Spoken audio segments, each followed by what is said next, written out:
ಈ ಮುಂದಿನ ದಿನಗಳಲ್ಲಿ ಬರ್ತದೆ ಮತ್ತು ಗ್ಲೋಬಲ್ ಎಕನಾಮಿಕ್ ಖಂಡಿತ ರಿಸೆಷನ್ ಸರ್. ಮತ್ತೆ ನಿಮ್ಮ ಹತ್ರ ಬರಬಹುದು. ಬರ್ತೀನಿ ಸರ್. ನಮ್ಮ ಜೊತೆಗೆ ಮತ್ತೊಬ್ಬರು ಜಾಯ್ನ್ ಆಗ್ತಿದ್ದಾರೆ.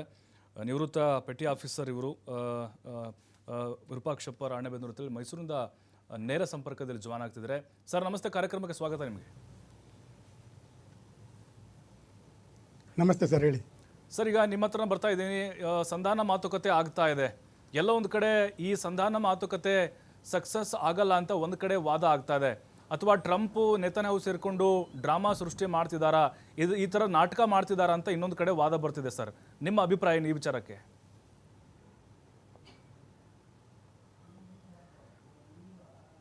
ಸಂಧಾನ ಆಗ್ತಾ ಇರೋದೇ ಫಸ್ಟ್ ಆಫ್ ಆಲ್ ಒಳ್ಳೆ ವಿಷಯ. ಈ ಸಂಧಾನ ಯಶಸ್ವಿ ಆಗಲಿ ಅಂತೇಳಿ ಎಲ್ಲರೂ ವಿಚಾರ ಮಾಡ್ತಾ ಇದ್ದಾರೆ. ಎಸ್ ಸರ್, ಮಾತಾಡ್ತಾ ಹೋಗಿ ಸರ್. ಅದರಿಂದ ಈಗ ಇದು ಸಂಧಾನ ಆಗಿಬಿಟ್ಟು ಎಲ್ಲರಿಗೂ ಒಳ್ಳೇದಾಗಲಿ ಅಂತೇಳಿ ಬಯಸೋದು ಒಂದೇ ವಿಚಾರ. ಯಾಕಂತಂದರೆ ಈಗ ನಡೀತಾ ಇರೋದು ಯುದ್ಧ ಬರೀ 2-3 ದೇಶದಲ್ಲಿ ಮದ್ದಲ್ಲ, ಇಡೀ ಜಗತ್ತ ಮಧ್ಯದಲ್ಲಿ ಯುದ್ಧ ನಡೀತಾ ಇರೋ ಪರಿಸ್ಥಿತಿ ಕಾಣ್ತಾ ಇದೆ. ಕರೆಕ್ಟ್. ಡೈರೆಕ್ಟ್ಲಿ 2-3 ದೇಶದ ಮಧ್ಯದಲ್ಲಿ ನಡೀತಾ ಇದೆ. ಇಂಡೈರೆಕ್ಟ್ಲಿ ಬೇರೆ ದೇಶಗಳು ಸಫರ್ ಮಾಡ್ತಾ ಇದ್ದಾವೆ. ಅದಕ್ಕೆ ಈ ಯುದ್ಧ ನಿಲ್ಲೋದು ಏನು ಮಾತುಕತೆ ನಡೀತಾ ಇದೆ, ಆ ಮಾತುಕತೆ ಯಶಸ್ವಿ ಆಗಲಿ ಅಂತೇಳಿ ನಾನು ಬಯಸ್ತಾ ಇದ್ದೀನಿ. Yes sir, okay. Sunil sir, ಈಗ ಎಲ್ಲೊಂದು ಕಡೆ ಅಮೇರಿಕಾ ಮಾತುಕತೆಗೆ ಬಂತು, ಪಾಕಿಸ್ತಾನ ಅದರ ನೇತೃತ್ವ ವಹಿಸ್ಕೊಂತು ಅಂತ ಕೆಲವು ನಾನು ಕಮೆಂಟ್ಗಳು ನೋಡ್ತಾ ಇದ್ದೆ ಆಗ ಸೋಷಿಯಲ್ ಮೀಡಿಯಾದಲ್ಲಿ. ಭಾರತಕ್ಕಿಂತ ಪಾಕಿಸ್ತಾನ ಗ್ರೇಟ್ ಆಗ್ಬಿಡ್ತಾ ಅಂತ. ಅಲ್ಲ, ವೇದಿಕೆ ಸೃಷ್ಟಿ ಮಾಡ್ತಾರೆ. ಶಹಬಾಜ್ ಶರೀಫು ಭಿಕ್ಷಾಂದೇಹಿ ಅಂತ ಭಿಕ್ಷಾಪಾತ್ರ ಇಟ್ಕೊಂಡು ಬೇರೆ ದೇಶದ ಸಹಾಯ ಪಡೆಯುವಂಥವ್ರು ಹಿಂಗೆ ಆಗ್ಬಿಟ್ರ ಅಂತ ನಮ್ಗಿಂತ ಜಾಸ್ತಿ. ಗುಡ್ ಈವ್ನಿಂಗ್, ಜೈ ಹಿಂದ್. ನೋಡಿ, ಈ ಒಂದು ನಿಂತೋಗಿರೋ ಗಡಿಯಾರ ಸಹ ದಿನಕ್ಕೆ 2 ಸಲ ಸರಿಯಾದ ಸಮಯ ತೋರಿಸುತ್ತೆ.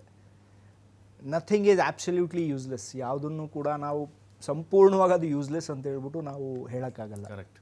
First thing. ಸೆಕೆಂಡ್ಲಿ, ಈ ಕಾರ್ಯವಾಸಿ ಯಾವತ್ತಾದರೂ ಸರಿ ಕತ್ತೆ ಕಾಲು ಹಿಡಿಲೇಬೇಕು. ಸೊ ಇಬ್ಬರು ಲೂಸರ್ಸ್ ಆಫ್ ದ ವರ್ಲ್ಡ್, ಒಂದು ಪಾಕಿಸ್ತಾನ, ಇನ್ನೊಂದು ರೈಟ್ ನಾವು ಈ ಒಂದು ಕಾನ್ಫ್ಲಿಕ್ಟಲ್ಲಿ ಯುನೈಟೆಡ್ ಸ್ಟೇಟ್ಸ್ ಆಫ್ ಅಮೆರಿಕಾ. ಅರ್ಥ ಆಯ್ತಾ? ಇವೆರಡೂ ಈಗ ಒಬ್ರಿಗೊಬ್ರಿಗೆ ನೀನು ನನ್ನ ಬೆನ್ಕೆರಿ, ನಾನು ನಿನ್ನ ಬೆನ್ಕೆರಿತೀನಿ. You scratch my back and I scratch your back. ಇದು ಒಂದು ಸ್ಟೇಜ್ ಮ್ಯಾನೇಜ್ಡ್ ಒಂದು ಇದು ಏನು ಹೇಳ್ತಾರೆ ಸೀಸ್ ಫೈರ್. ಯಾಕಂದರೆ ನಾನು ಇದಕ್ಕೆ ಕಾರಣ ಕೊಡ್ತೀನಿ. ಅವರು ಲೂಸರ್ಸ್ ಯಾಕೆ ಮತ್ತು ಸ್ಟೇಜ್ ಮ್ಯಾನೇಜ್ಡ್ ಸೀಸ್ ಫೈರ್ ಯಾಕೆ, ನಾನು ಇದನ್ನು ಕೂಡ ನಾನು ಹೇಳ್ತೀನಿ ನಿಮಗೆ. ಸ್ಟೇಜ್ ಮ್ಯಾನೇಜ್ಡ್ ಸೀಸ್ ಫೈರ್ ಯಾಕೆ ಅಂತ ಹೇಳಿದ್ರೆ,